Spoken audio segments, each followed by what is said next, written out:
आदिकवि सारला दास महाविद्यालय परिसर में निर्मित आईडीपी श्रेणीगृह को उद्घाटित कराई। महाविद्यालय परिचालन सभापति विमल महापात्र यह सभार सभापतित्व करते।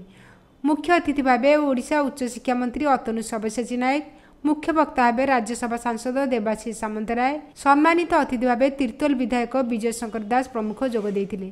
तीर्तोल कॉलेज रो आज आईडीपी बिल्डिंग उद्घाटन होईछि एवं वार्षिक उत्सव अनुष्ठित होईछि। निश्चित भाव में केवल तीर्तोल नुहे जगतसिंहपुर जिला नुहे केन्द्रापड़ा जगतसिंहपुर ये गोटे प्रमुख शिक्षा अनुष्ठान।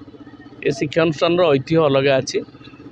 ओडिया भाषा किभली भाव में आगू जीव आदिकवि सारला दास आशीर्वाद ये अनुष्ठान उपर अच्छी एवं माँ सारला आशीर्वाद अच्छी एवं जो मैंने पूर्वसूरी मैंने एक स्टार्ट करते से अवदान अच्छी। ये सबको स्मरण करी छात्र छात्री मैंने किभली भाव में आगू को जीवे अनुष्ठान ना करेंगे से संकल्पित हबार आवश्यकता रही। भद्रकर नेता जी ऋषि भाई जानते से घंटा टे उल्टा चले जिते पहुँचलु चेयर गुड़ा सब उल्टा पड़ा 2-3 घंटा विलंब। तेणु मु प्राय विलंब कौटी जाए जीविनी पचे जाए।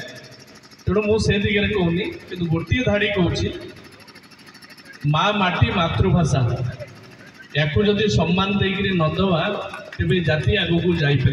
ऋषि भाई पाखे क्षमा मागुच। प्रशांत भाई मुदुली से आसवा कथा विलंब जो आसीपार ना।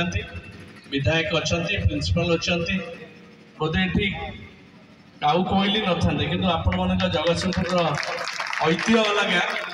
तेणु आपण मैंने अच्छा छात्र छात्री मैंने पुणी एत पेसेन्स तारी मार्च आम स्पीच सम्मान हम बोली मुझे आसिक उपस्थित दृष्टि मना करें विमल को मो बापा अनेक अवदान अच्छे कॉलेज प्रताप महांती विषय से कहले एवं कॉलेज सहित मो विधायक था बेले जी कार्यक्रम कर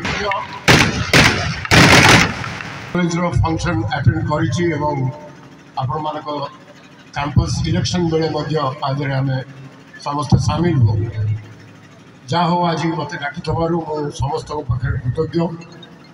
विलंब है विशेष समय नेबी ना किंतु निश्चित भाव में आज यही माटी को आसी गोटे जवाब न दे गले हम ना।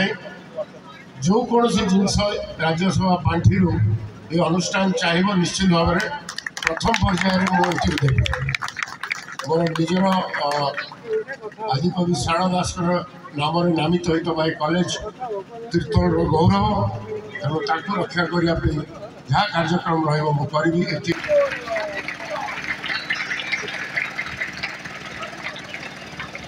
आम सहित अच्छा मान्यवर सांसद राज्यसभा श्री देवाशीष सामंतराय आम समस्त प्रिय ऋषि भाई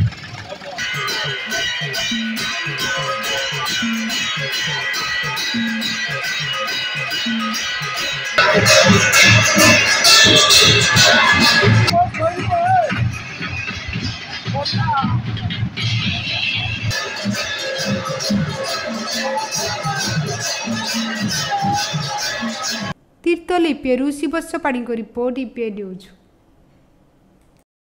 एमिती आउ किछि नुआ नुआ खबर जानिबा पई आम ईपीए चैनल को लाइक शेयर एवं सब्सक्राइब करने को भूलंतु नहीं।